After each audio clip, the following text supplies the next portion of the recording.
Muy buenos días. Hoy nos encontramos con una gran invitada. Es un honor tenerla acá para hablar de cultura, hablar de un sinnúmero de cosas importantes que giran en torno a nuestra cultura llanera. Entonces, su nombre completo es Mi nombre es María Luisa Salamanca Rodríguez, natural de Mungua, Boyacá, hija de Luis Alejandro Salamanca y Encarnación Rodríguez. muy bien. Sabemos que es una gran conocedora, una gran experta en cuanto a lo que llamamos nosotros la medicina tradicional, los remedios caseros. Quisiéramos saber eh, por qué y de dónde esa vocación o ese don tan bonito para poder transmitir y poder llevar a cabo ese ejercicio de sanar a través de la medicina tradicional y todo lo que concierne. Muchas gracias, maestro Clemente. Qué honor para mí poder contar esto y, y saber desde dónde viene esta situación que hoy y toda la vida la he logrado colocar en manos de muchas criaturas. He sanado el dolor a muchas personas y siente uno una gratificación muy grande cuando uno pudo ver que sanó esa persona o que salvó una vida. Es la satisfacción más grande del mundo. Quizá la puede comparar uno con la alegría que siente uno de mujer, con la alegría que siente cuando da a luz un hijo. El día que uno vio su primer hijo, que supo que fue capaz de dar vida, ese día es una satisfacción muy grande. Esa la siente uno en la medicina. Cada vez que alivia a un enfermo, que alivia el dolor, cuando me pasó, cuando terminó de hacer el remedio y me pasó, estoy bien, hoy pude comer, hoy pude dormir, anoche pude dormir, descansé. Esas palabras lo llenan a uno de mucha satisfacción. Eh, Mire, esta cultura viene de mi madre. Mi madre era una gran médica, también acompañaba a las señoras en los partos. Entonces, pues yo siempre acompañaba a mi mamá a, a donde la invitaban desde que empecé a poder caminar. Entonces mi mamá me llevaba como compañía. Ya más grandecita, entonces reconocí que donde mi mamá iba a ver a las señoras, le daban a uno café con pan o arepa o cualquier cosa rica que las que hacían en otra casa le tenían a la visita. Entonces, eso me llevaba a que mi mamá no me dejara muchas de las veces cuando sabía para dónde iba mi mamá, para qué casa iba, iba adelante. Cuando mi mamá no me quería llevar, y entonces iba y me escondía y le salía a la mitad del camino a mi mamá, ya pues no podía devolverse porque ya le cogía el tarde, entonces siempre tenía que llevarme, muchas de las veces sin peinar, muchas de las veces descalza. Entonces por eso no me quería llevar, pero ya le tocaba llevarme porque como no podía devolverse otra vez para la casa. Entonces esa situación fue ya con el tiempo, más grandecita, ya tenía de pronto unos 5 o 6 años. Comencé a ver cuáles eran las plantas que mi mamá llevaba cuando iba a atender esas señoras. Entonces ya de camino le ayudaba a encontrar las plantas a mi mamá o las llevábamos de la casa, se las ayudaba a recoger porque en la casa había muchas plantas medicinales de las que mi mamá llevaba, que el hinojo para hacerle a la señora, para la leche, que llevaba la planta de las tres flores, que llevaba yo conocía todas las plantas que mi mamá llevaba. Y lo mismo ahí en la casa cuando llegaban los enfermos a la casa que traían a mi mamá enfermos, entonces yo veía, era muy interesada en ayudarle a mi mamá a hacer el agua de las plantas que necesitaba. Por ejemplo, que si era de la garganta, entonces mi mamá buscaba que el gajo de cebolla, que buscaba la mantequilla, que buscaba todas esas plantas que mi mamá tenía en la casa. Entonces, que el dolor de oído, mi mamá de una vez lo mandaba a traer a uno una hojita de haba y la machacaba así entre las manos y le sacaba la gota y se la echaba al enfermo, o la leche materna, la que estuviera dando leche, le echaban la leche, mojaban, hacían un mojado de pan o lo que hubiera un algodón y le colocaban en el oído y le pasaba el dolor de oído, así cositas así. Entonces, en esa forma me gustó mucho eso. Cuando mi mamá hacía las cremas, porque mi madre hacía cremas, entonces me gustaba mucho que ella cogía y tenía en dos, un peso, un pesito en 2 cositas de betún, en 2 cajitas de betún, tenía un peso y una balanza, ¿no? Entonces, aquí echaba una moneda, de determinado valor, y aquí mi mamá echaba la cantidad de cosas que iba a hervir para hacer la tal crema, para hacer el tal extracto de no sé qué, de no sé cuándo, lo que iba a hacer. Entonces, mi mamá pesaba en un pesito que tenía de cajas de betún, en eso tenía un peso y a mí me gustaba manejar eso.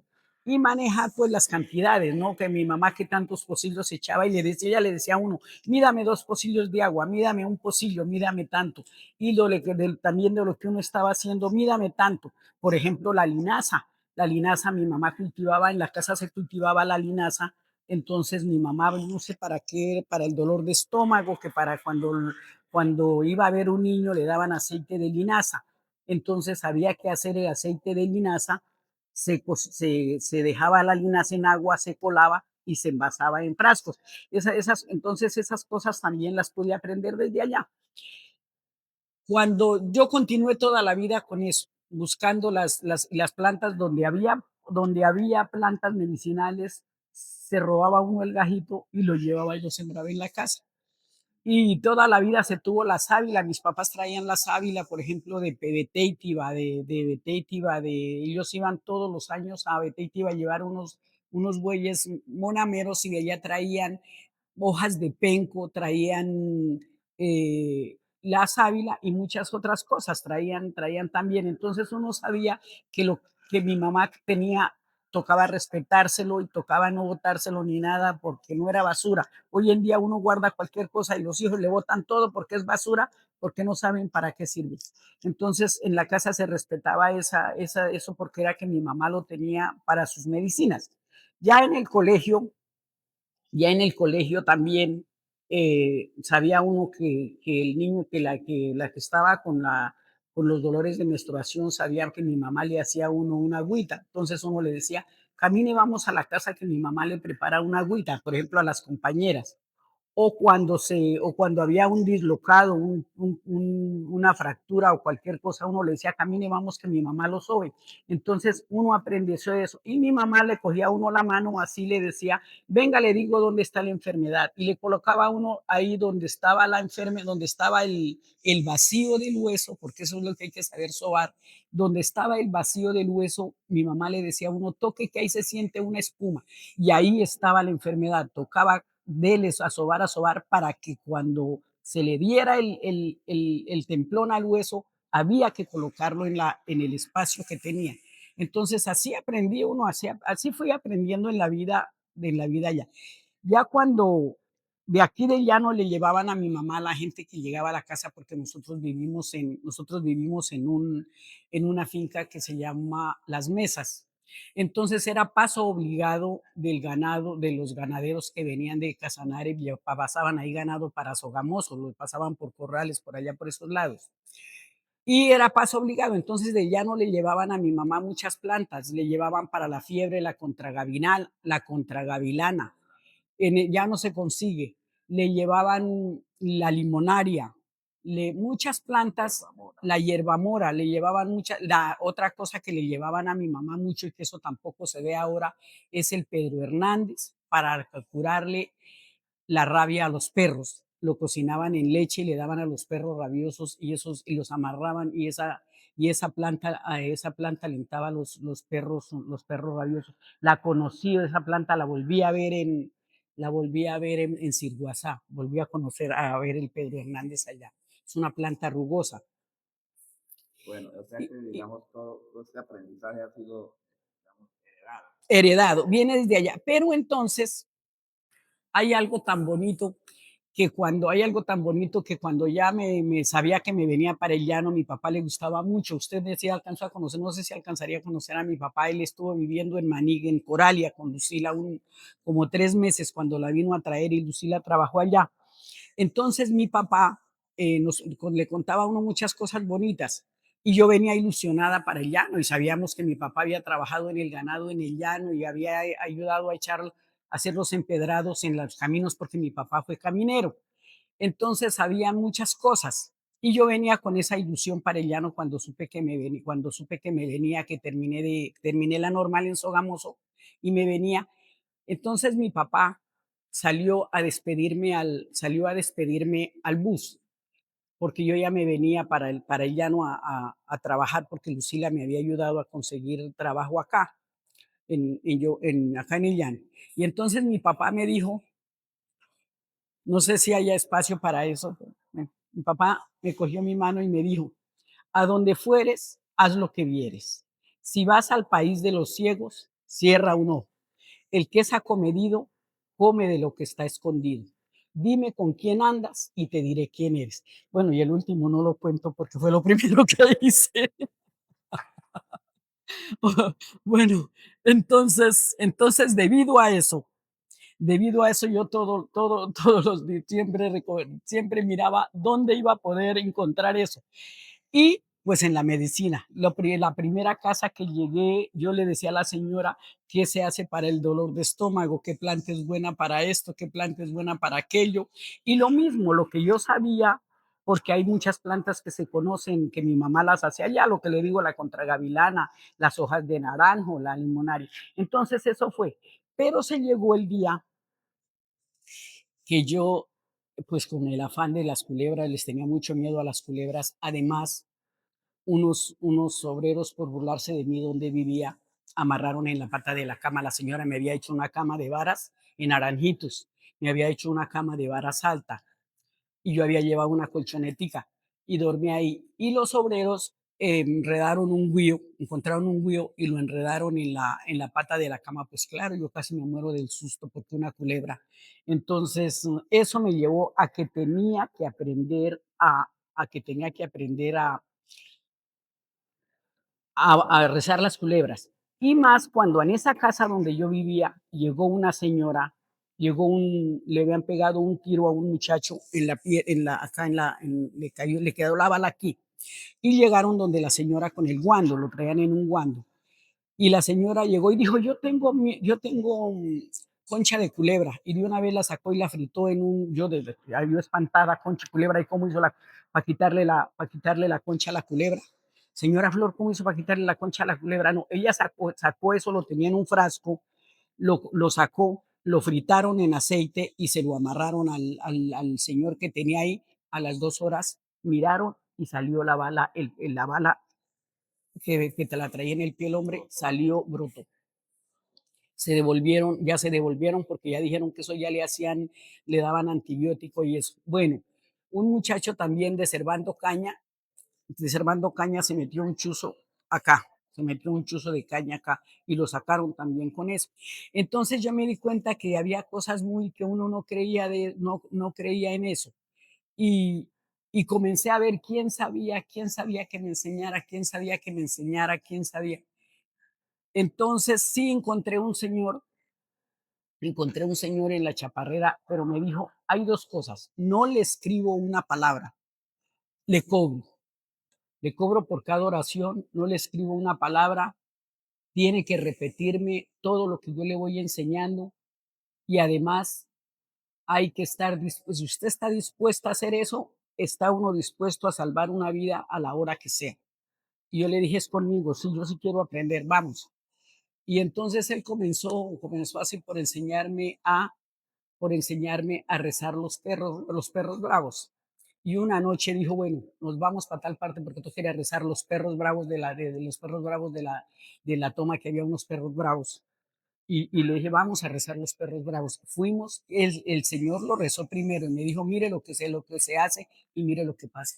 Y los perros salieron, pero los perros se pararon ahí y no nos hicieron absolutamente nada. Entonces yo comencé a creer que sí era cierto lo que el hombre decía. me cobraba 5 pesos por cada oración, me cobraba 5 pesos por cada oración. Y así fui aprendiendo, a la de los gusanos, la de rezar los gusanos, la de rezar el mordido de culebra, que no había que dejarlo ver de una mujer embarazada, que no, bueno, tantas y muchas cositas así, ¿no? Que la vida me enseñó a rezar la famosa culebrilla, el herpes zóster. Yo sabía ya del colegio que había el herpes zóster, pero no sabía que había oración para curarlo, que el dolor de muela, que el dolor de oído, que estas cosas. Pero las oraciones las aprendí sin escribir una palabra y no tengo permiso para escribir una oración, de las que no tengo permiso para escribir. Entonces, si yo enseño, si alguien quiere aprender, con mucho gusto, yo le puedo enseñar si me paga, pero sin escribir una palabra, pues de pronto hubiese sido mejor que uno hubiera aprendido escribiendo, ¿no? Porque podía escribir, pero no todo mundo tiene, él me decía eso, que no todo mundo tenía esa vocación y que las cosas se perdían. Eh, entonces, así aprendía los rezos, así aprendí a hacer a rezar, pues, la mordida de culebra y una hemorragia también. Y, bueno, yo he escuchado que hay rezos para la mordida de culebra, picado de raya, Sí, la sangría, los gusanos, la los perros bravos, la culebrilla, culebrilla, ¿cuál es más? y Bueno, también otros hablan también de pronto que cuando alguien quería accionar un arma para matar a otro, otros dicen que también hay oraciones no, proféticas. no, no, no, ni tampoco ante Dios, ni tampoco ante Dios. Muchas personas me preguntan, me dicen, ¿usted entre esas oraciones no le enseñaron algo para aprender a hacer el daño a alguien? Nunca, nunca, no, Sí, no, sí, no, sí, nos no. decían que hay gente que dice que cuando va a crear una oración, que sabe algo.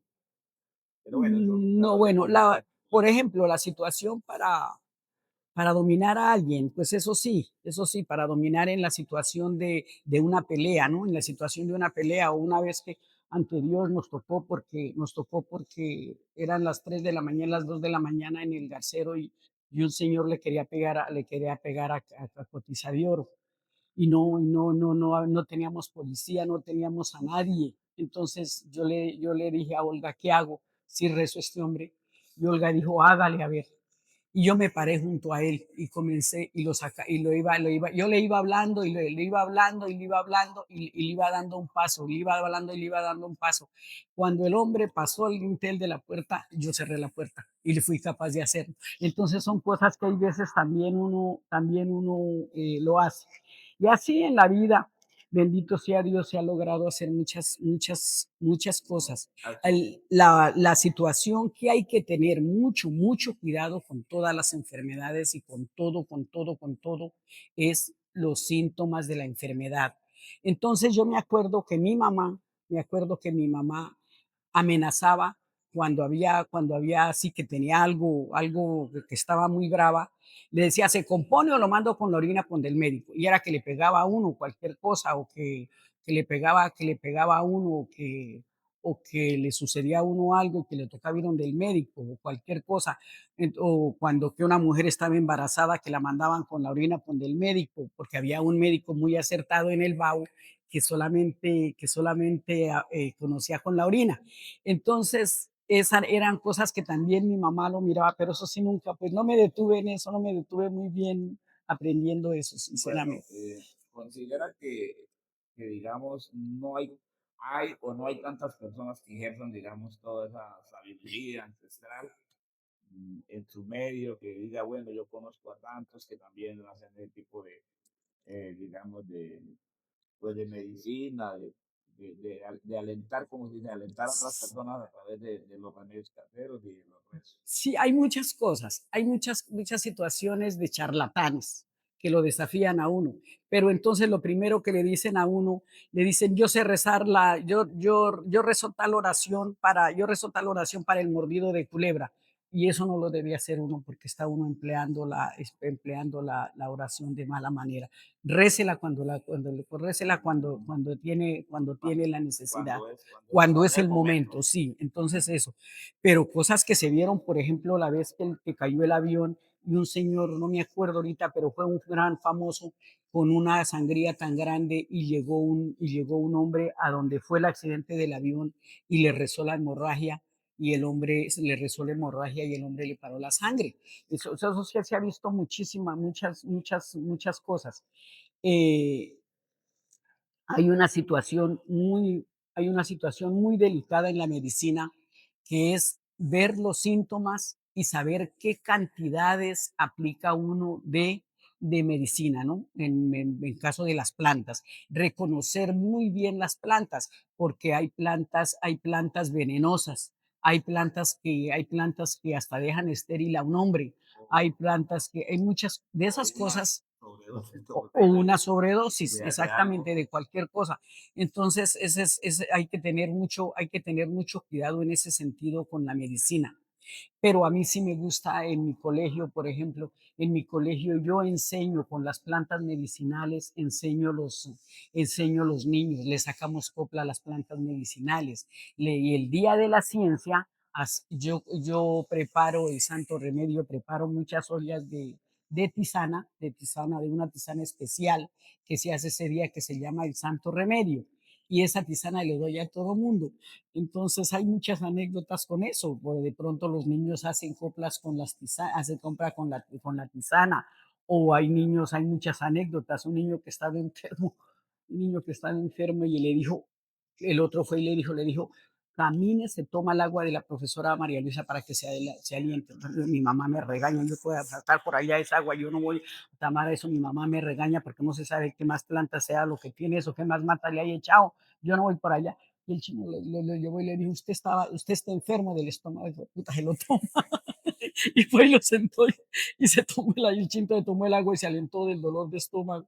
Entonces después fue y le contaba a los otros compañeros que él había hecho tomarse el agua al niño y que el niño se había alentado. Y así cositas así, pero es muy hermoso y ellos cultivan su planta. Ellos cultivan su planta de hierbabuena porque van a traer su limonada de hierbabuena, cultivan el orégano porque la mamá les colabora y hacen la carne y la traen ese día para ofrecer el día de la ciencia. Es un ejercicio muy bonito, muy bonito, muy bonito.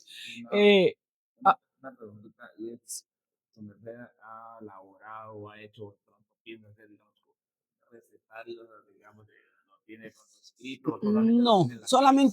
solamente en la mente lo tengo, pero sí hay por ahí hay apuntes de un libro que se va a llamar El Santo Remedio, si Dios y la Virgen Ah, lo Santísima está me dan, escribiendo. sí, Ah, si Dios y la Virgen Santísima qué me bien, da sería licencia muy importante porque lo que digo yo, la mayoría de, sobre de todo las hacerlo. nuevas generaciones no se interesan por este tipo de Sí, cosas. y eso de que uno donde va aprende. Yo, por ejemplo, acá que la situación cuando los chinitos los pican las abejas, que tiene uno que aprender que hay que saber que sacar la ponzoña, que hay que sacar la ponzoña de la abeja, que hacerlo orinar, el hacer orinar la persona tan pronto la pica o cualquier animal es desechar mucho el veneno que se. Sí, hay muchas anécdotas que hay para en eso. Y Lo que son, eso con el tema de los, uno comúnmente llama los remedios caseros. Con el tema de de todo lo que es el tema de los rezos, eso sí creo que tiene su, como decía, muchísimo, tiene muchísimo. su, o sea, digamos, como su límite, porque tiene que ser transmitido, no se le puede enseñar a todo el mundo, A no todo todo el el mundo lo mundo, puede, sí, y no tiene todo sus el mundo. condiciones, ¿no? Tiene sus condiciones. Tiene sus Porque condiciones yo y escuchaba decir que a veces los rezanderos, como uno llamaba, ellos le heredaban o a un hijo o a otra persona que le comprara. Entonces, no hace hasta el momento no he encontrado no he encontrado una persona. un heredero, Un digamos. heredero, hay un doctor, un psicólogo que quiere hacerlo, pero entonces él es evangélico. Él es evangélico y no sé hasta qué punto se logre hacer eso o no, sé si se haya creencia, porque en esta situación también influye muchísimo la creencia, ¿verdad? Y entonces yo le decía que principalmente porque hay el caso que esto se trabaja con energía. Entonces, por ejemplo, el que me enseñó a mí a rezar los gusanos me dijo, no vaya a rezar un toro detrás del cacho, en una gusanera de un toro detrás de un cacho, porque el toro tiene más energía que usted y le quema la oración. Entonces, en ese sentido, nunca yo no lo he hecho, no lo he hecho, que toca tumbar el toro y toca tumbar el toro y que lo curen con unto, pero yo nunca, yo no he, sí, sí, eso me dijo ese señor. Y me dijo, nunca vaya a rezar un toro, porque el toro, por más que sea, tiene más energía que usted y le quema la oración. Entonces, no lo he hecho tampoco. Entonces, son condiciones. Eh, pero sí, una vez me hizo levantar a las 2 de la mañana también irme a rezar un mordido de culebra, un mordido de culebra que lo mordió una culebra y trajeron tarde de la noche y el hombre llegó por la noche y lo tenían ahí en la casa y bueno, y llegaron donde el Señor que todo el mundo sabía que él sabía rezar y él vino y me llamó y dijo, bueno, nos vamos porque te habló el hombre mordido de culebra y nos vamos. Entonces, eso sí, lo primero que me preguntó es si no estaba en los días de menstruación, ¿no? Y nos fuimos, le rezamos Alcides, le recé a Alcides, la culebra, la mordedura de culebra, y el hombre se levantó. En Támara también recé un mordido de culebra, pero el hombre sí era evangélico y me dijo que no lo rezara porque que él no No creía, creer. no creía. Venía a llamar para que le tuvieran suero aquí en Yopal, porque allá no había suero en Támara, pero la culebra le había matado una mula con una carga de café.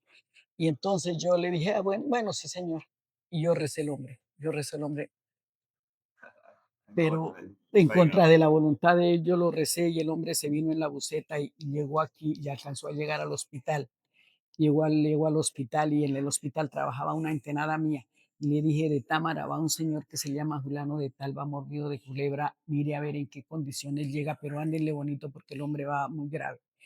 Y fui a ver el hombre sí, sí, sí. Entonces, son las cosas que uno tiene que tener, seguir. ¿Qué pasó? ¿Qué no qué otra cosa? Otra cosa que aprendí, bendito sea Dios, y le doy gracias al todopoderoso Dios, la persona que me enseñó a sembrar el agua, el Señor que me enseñó a sembrar el agua, ¿En qué consiste? pues en sembrar el agua, recoger el agua de 3 ríos, buscar un cangrejo, buscar las anguillas y en un táparo sembrar el agua y la he sembrado en 3 partes y en 3 partes ya ha habido agua. Agua no nace al momento. Hay en la O sea, como un nacero. un acedero de agua. Esa Ya es situación, verdadero. bendito, sí, Señor. A mí me enseñó, él ya murió, alma bendita, un señor Cachay, y me dijo Entonces, con toda seguridad, hágalo. Nosotros trajimos donde sembramos el agua, la trajimos de Chiquinquirá.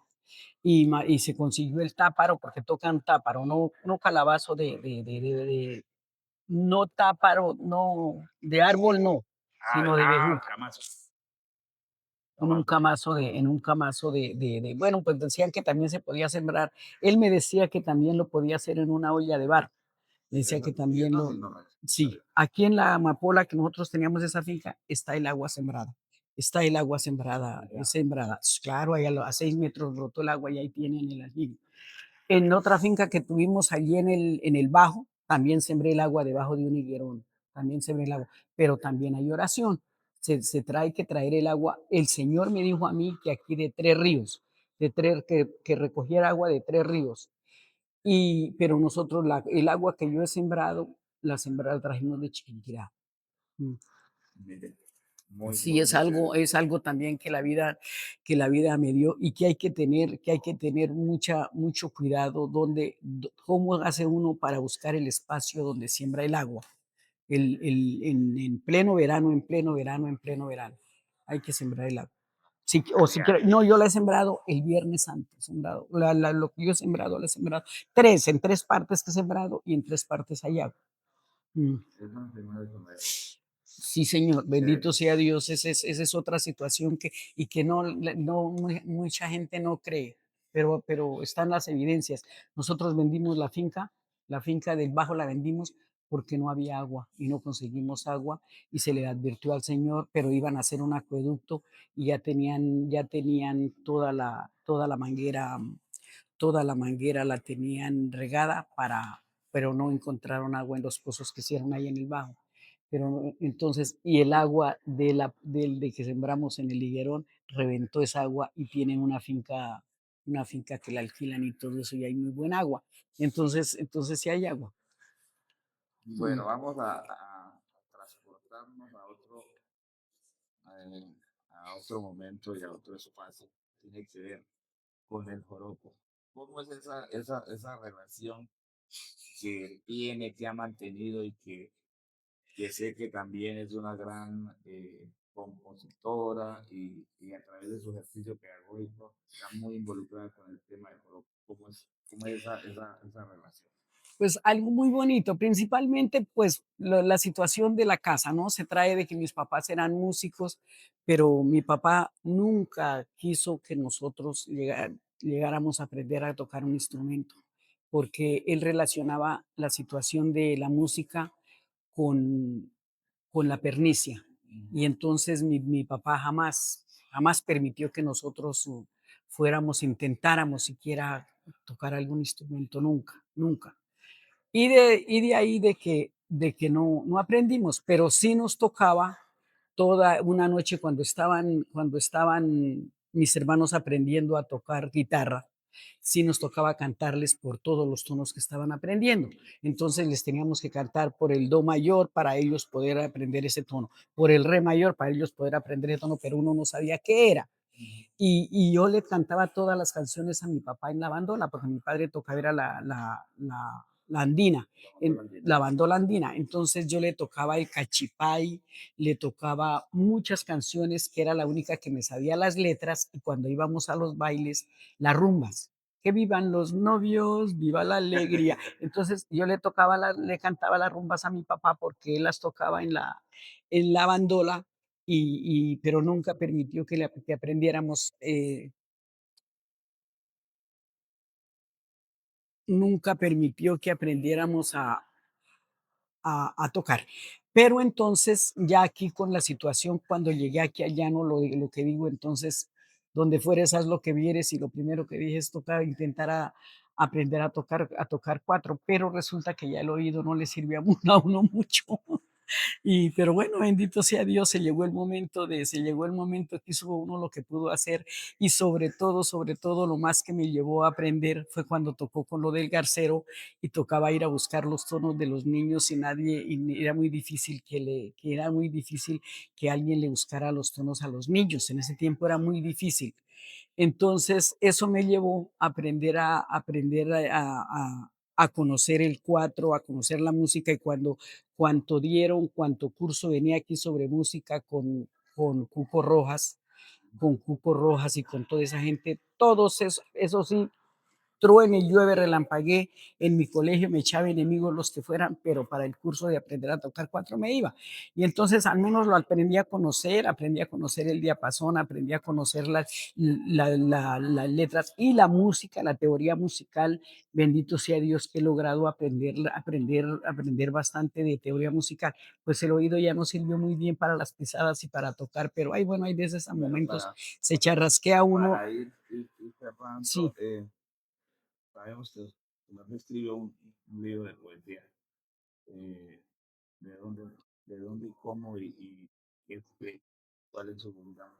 Su origen, pues principalmente teniendo en cuenta que no se podía quedar eso de la música, lo que uno hacía y todo lo que uno escribía para lo del garcero, para el día del trabajo, para el día de la mujer, para el día del hombre, para el día del alumno, para todos los días, todos esos días escribía uno, hacía los poemas. Entonces, alguien dijo un día: ¿y usted por qué no escribe un libro? Dije: voy a escribir un libro. Y yo tenía por ahí los borradores. Entonces la otra situación es que también cuando yo estudié en la Javeriana me aplaudieron mucho porque tuve la satisfacción de redactar y de sustentar el trabajo que nosotros estábamos haciendo de creatividad lo sustenté en verso. Entonces eso fue en la Javeriana haber hecho ese trabajo, para mí fue algo grandioso, grandioso, y creer que sí era capaz de presentarle lo que yo escribía a un público. Entonces yo dije, y también ellos también me alimentaron mucho, me dijeron, escriba un libro, pero es algo muy difícil. Pero con la situación que tuve un maestro y entonces el maestro me dijo, como usted ya sabe medio charrasquear el 4, lo que si usted lo que escribe lo puede cantar, sígalo haciendo que le suene y que rime, y que rime, y que rime. Y entonces eso hacía yo. Y lo del libro son todo experiencias de aula. Todo, todo, todo son solas experiencias de aula y del día del trabajo y del día del paro y del día del maestro y del día del trabajo y de todo eso. Las vivencias del día de la familia, del día del hombre, son todas las vivencias que se hicieron en lo que está plasmado en el libro, con la condición que quien sepa de música puede tocar y cantar ese libro porque lo puede, es algo muy bonito. Cuando vuela el pensamiento, la palabra es poema. Entonces es algo muy bonito que la vida me dio la oportunidad de hacerlo en pandemia. En pandemia se hizo ese trabajo, ese trabajo. Y sobre todo también porque mis hermanas me fregaron mucho la vida, porque no había hecho más, sino la licenciatura, la especialización, y yo no hice maestría, ni doctorado, ni nada. Pero entonces escribí el libro, Olga me colaboró mucho, todos me colaboraron y fue una obra muy linda que la seguimos ahí promocionando. Los invito a la Feria del Libro, los invito a la Feria del Libro el 13, 14, 15 y 16 de agosto, donde vamos a estar todos los escritores mostrando nuestras obras. Bueno, Mm, muchas sí, gracias, muy agradecido. licenciada María Luisa. Ha sido un placer recopilar todo su conocimiento. Le agradecemos mucho.